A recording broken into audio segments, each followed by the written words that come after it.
Hello everyone, once again it's Kiel Ecimovic. Franco Girem. So I was thinking about it.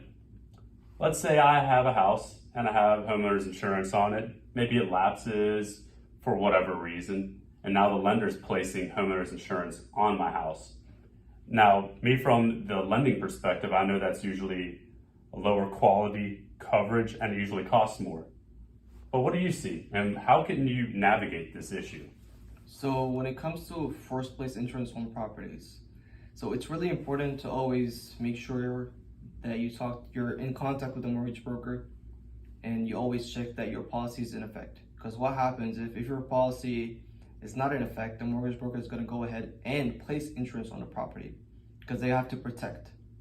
Of course, they're going to send a letter out, and that's more of the servicing department, not coming directly from me, but for what it's worth. And some people, they're like, okay, they're going to place insurance on my behalf. Okay, I have nothing to worry about. But no, you do have to worry about it because it's less coverages. The premium is going to triple, if not double to triple. So, and then what happens if you're trying to get no insurance because you're like, oh, I'm paying $4,000, $3,000, etc. for insurance a year, which is very high. When you go to an agent and the agent's going to ask you certain questions like myself, did you have prior insurance? And it's key important is to be honest with the agent, because one way or another, we're going to find out. And if the carrier find out a week, 2 weeks, 3 weeks into the policy, they're going to cancel you guys. And then you're going to be in a lot more trouble trying to get insurance. So be honest. Even if it's forced placed, it can be done.